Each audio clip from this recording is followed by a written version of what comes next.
Thank you for having us today. How are you doing? I'm doing great, thank you. How are you, by the way? I'm good. Thank you for coming and having this little chit chat with me in my place. We've entered your little comfort zone. Exactly. You got into my private place, but I guess it's the best place to have like all this intimacy, and it's the whole concept of like White Tulips, my new project. It's about being vulnerable. We'll get more in depth and talk about everything related to it. But first of all, I've noticed you wear a lot of burgundy. I guess it's your favorite color. Actually, yes. I I guess it's part of my personality. It reflects my personality, and m- for me, it's just like represents everything concerning royalty. You know, it's a color that is when you look at old paintings, for example, burgundy, like burgundy, if I pronounce it correctly, reflects like royalty and everything, like chic and everything. It's very chic, and even we're matching nails. Yes, we do. We are matching the same color, I agree, it's one of my favorite colors. and we have a common point. This is a funny way to start an interview. Exactly. But let's start with the first question. Sure. Who is Araen? Araen, how do I pronounce it? It's Araen. You need to roll the R in a French way. You know, like Belgians always like roll the R. So you need to pronounce it that way. It's Araen.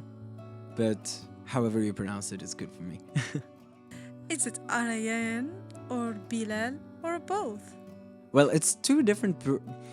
You know, it's one person, but two different personas, I guess. Like Bilal, for me, I use it in my professional life. Even if you go and like, when we will talk about the book you will see it's written by Bilal and not Araen, while the EP is by Araen. So it reflects like two personalities. The book is all about my professional life and my personal life, and even my friends call me Bilal. So let's say Bilal is for professional life, personal life, and everything, and Arain is related to my persona. It's like the artist in me. Everything that I do, artistic or um, like music related, it's Arain mainly. So to answer your question, Bilal is a normal 22-year-old boy discovering this world, discovering life. I'm a very sensitive person and very emotional sometimes, and I'm an introvert, and I struggle with BPD, which a lot of people doesn't know about me. And so art was that refuge for me. It was that little place where I can, you know, like hide, not hide, but like just empty all those emotions, all those feelings. And it I'd say it's like a way for me to protect myself from this world. And yeah, I love creating art. Bilal is a very passionate person. I'm speaking about myself at the third person, but yeah, I'm a very passionate person about life. Very sensitive and very emotional, and that's what I'm talking about on the book, on in my music. But I'm also an old soul. I'm like a 60-year-old man stuck in the body of a teenager. I can go party with my friends, have fun and everything, while I can listen to some classical music and, like you see at my place here, like read some old books. I love journaling. I love doing very, very old man stuff. Okay, see that not only in your music, but also in your style. Yes. From what I've seen from some outfits on social It's media. like I'm out of the 70s. Yeah, actually. Will you be making more music related to that era between? Well, We Couldn't Love Again was a song that a lot of people liked, loved. And it's like funky disco and everything. I really want to share like more music from that period. But I guess I will be mixing right now on my album sad music, sad songs and everything. More indie hip hop, I guess, to really acoustic, simple songs. I like to, you know, go into like very funky and dancing pop music, but I guess I'm just in the stage where I am right now in my life. I'm just not there yet. I did have a lot of songs related to that era, and I released We Couldn't Love Again, Jump on the Bed is a bit electro music. I have Less Than I Do and Savage, which is like hip hop and indie. But I think one of the best feelings I love is when people like feel my emotions. And sad musics, I feel like I can create songs that people can relate to. But in the same time, I also love to make people happy. And, one of my favorite moments, and I will never forget it, is like I was once performing in Dubai, and there was this old, cute couple in front of me. And I was performing We Couldn't Love Again, which is disco and probably from their era. And they were just dancing and having fun. And this is what I love. I'm having goosebumps right now. This is like the feeling that I want to share and have with people, is like really share emotions, trigger emotions, and trigger happiness, but also sadness, because we are all in this balance between happiness and sadness, and I like to play with both. But for the moment, my future songs will be very depressive, I guess. Like that moment with that old couple, I think really triggered me, that I even like got We Couldn't Love Again tattooed on my arm. That's how much I love that song. So yes, definitely I'm making more funky songs. Talking of tattoos, you are literally covered with them. Yes, I have a lot of tattoos. I'm not covered. I only like have like patchworks on my hands, and it's all about like stories. Each tattoo of mine represents an event in my life, I'd say.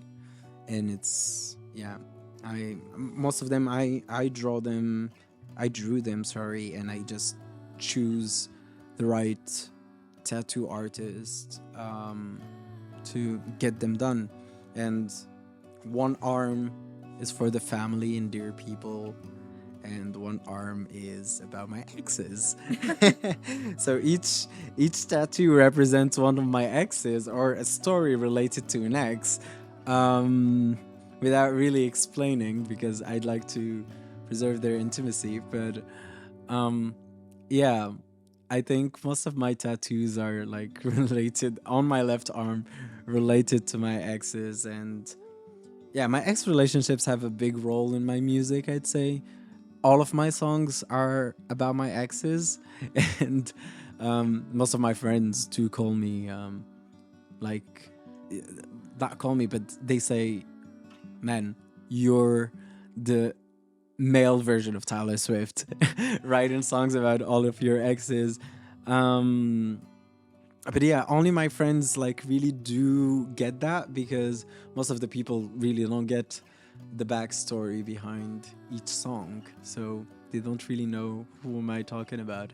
But yeah, mostly it's about my exes. Shout outs to all of them. So, from what I understood Yes. in you from some of your Instagram posts in songs description, White Tulips will be purely about your love life. Am I wrong? No. You are actually right. I always mentioned it with total transparency that I am like, some of my exes do hate that about me, and they know that once the relationship will be over, there will be a song about them. I rarely did some like songs actually while I'm in a relationship. Um, but I preserve their privacy, and I just don't really do spell out their name or something that people will recognize and say, oh, okay, actually we know that person. You would never be able to guess who I'm talking about. And there is even Intro Luna, which is the song that is already released, and the intro for the album, that is about a person that I think only like 1% of the people around me know really the story and know about that person, because I wouldn't even consider that person as an ex. And it's a very old relationship that I've had, and I'm trying not to cry. It's about a person that is very dear to me, and I wanted to make, most of my songs are purely sexual or, very naughty, even though they are like family friendly. But in this song, it was, I was talking about pure love, just the love of being with someone. And in my opinion, it's very, very important to, how can I say, talk about someone with in such a pure way. Really reflects how much you love that person, and I still have that person in my heart. But yeah, White Tulips was inspired from all my ex relationships. The name came from one of my ex relationships. My last partner was a green hand. They used to love plants and flowers and everything, and their favorite flower was white tulips. And in that relationship, I've learned a lot. I matured a lot relationship wise, and I got to understand how is it to be in a serious relationship, and how you should be very mature and really concentrate on understanding the other person. And so yeah, my breakup with that person triggered the whole project. It's a project I was thinking about since a really long time, but I said, hey Bilal, like, why not create a whole project around it, about your love life? What did you learn? What are those experiences? What are those emotions that you went through? So each song reflects and represents a different, I'm not talking, even though White Tulips is inspired by, like, the name is inspired only by my last partner, but all the songs and even the book are talking about multiple relationships I've had. I've had a bunch. And I'm talking about a lot of relationships, and each song reflects one of the most important parts, I'd say, in those relationships that I've had. And I'm expressing that through songs, through melodies, and yeah, other past relationships are in the universe of the whole project, I'd say. There will be one artwork for the whole like album, but I've already shared, like you've seen on my Instagram, a specific artwork for each song. that won't be really shared. They will be in the book or in certain places. But each artwork and each song have an Easter egg where I'm kind of revealing who am I talking about, but without you would never be able to guess who is that person. I made sure to really not show it, I'd say. But yeah, it's everything is about like the whole project is about my exes, I guess. That's a funny way to deal with breakups, and I It love is. that about you. Thank you. You turn hardships into beautiful melodies, and I really admire that. Thank you. Um yes. It's very difficult because there are some songs where I'm literally like crying while recording. So I'm sorry, the people watching. Um, you will hear me crying a lot in some songs. So if my voice is breaking or something, it's not false notes. It's me crying in the studio while recording those songs because it's hard. You know, grieving is something. Yes, I'm using music to grieve, I guess, but also to deal with those breakups. But the most important part is that I want to be totally vulnerable and transparent. So if I'm crying while recording, I will keep those parts where I'm crying. That's the whole point of White Tulips. I want to show what am I going through. You know, the book is about the whole thing, like about the experiences and everything, but the album or the EP is about my emotions. So if I want to translate and transmit those emotions to the listener, if I'm crying, they need to hear me crying. If I'm laughing, they need to hear me laughing. And there's a lot of voiceovers, there's a lot of parts where I'm talking, there's some speaking in the middle of the songs and everything. It's because that's what I'm feeling. There's even some parts where I'm laughing. So I'm sharing everything. Funny fact, an old song that I have that is Jump on the Bed. That is my only electro song, I guess. Little secret, but I think from the title you can guess how naughty that song was. And there is a lot of back noises. And I will let everyone understand what are those back noises. But yeah, if the song is speaking about something, everything needs to be in it. So yeah, that's the artist that I am. I love to just have fun making music. Now, tell me more about the book. Love, Success in White Tulips. What a title. Yes, it is a long title. What does it mean? And what are you sharing with us in this autobiography? Well, the book is so the whole White Tulips project is two things. One part is the book, and one part is the EP. And so the book is all about like an autobiography. So from the title, love, I'm talking about my experiences in love, what I've learned. I'm giving advices. I'm not a love coach, so I don't have any possibility of really like I don't have the authority to come and say, hey, like I know what you need to do or what you don't need to do.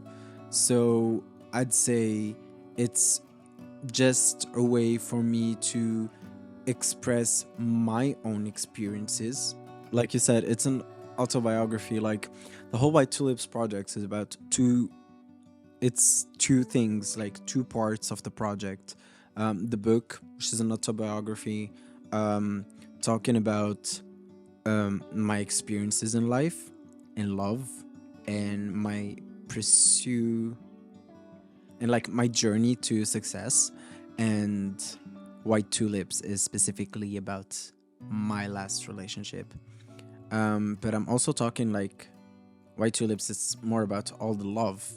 But let's say that I've learned a lot in that specific relationship, and the whole book is a whole story that I think I will need to really explain once it's out. But it's the chapters are roots, and the lessons that I'm talking about that I've learned are petals.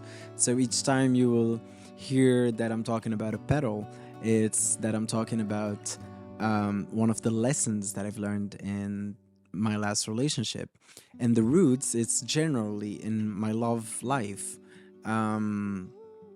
So yeah, I'm talking about my love life. Success means my professional life, how I'm pursuing my career, because I do other things than music. I really do music only for fun. It's my hobby. So it's a whole little, like, I'd say bubble, and that bubble have multiple bubbles inside, and that are all in two main bubbles, if I can explain it this way. White Tulips is me translating the emotions that I lived during my relationships. So that part, that's why the EP is not called Love, Success, and White Tulips. It's only White Tulips, because I'm talking only about emotions. And the book is Love, Success, and White Tulips, where I'm talking about everything. So, like you said, it's an autobiography because I'm not a love coach. So if I'm giving advices in the book about love, it's only by experience. I'm not a success coach, even though I've already did some master classes and everything. I think you've seen it on my Instagram, that sometimes I'm teaching at the university, but it's all about experience. So literally why I said it's an autobiography, because I'm purely talking out of experience. And I'm really excited to share it. It's my first book, where I'm being super vulnerable, talking about everything. I'm not trying to be another person, even though on social media people think I have a fake life. But when I'm sad, I do share it. When I'm depressed, I do share it. I struggle a lot with my mental health, and I try to spread a lot of mental health awareness on my social media and on this book. So I give advices to new generations on how to deal with life, because hey, you might be dealing too with BPD and I don't know it. Someone can be dealing with depression and no one will know it about it. I want to say, hey, I'm here. I'm an artist. Not only I am helping you with my music that you can relate to, soothing, you can have happy moments on them, but also here is a book where I'm talking based on my experience on how to deal with life. And you can deal with life on your own way, just if you can learn based on what I'm saying. That's it. The whole project, it's my life. I'm sharing my life and I'm being purely vulnerable. I mean, it's very important for me to have this talk. Thank you for coming and really being interested in all of this. And even though it's the first time we're meeting, like I've been vulnerable in front of you, and that's the point. And this whole project, this is the beginning of Bilal being vulnerable, I guess. Well, this was a really nice chat. Thank you. To see you again. I hope to see you again soon. Thank you so much.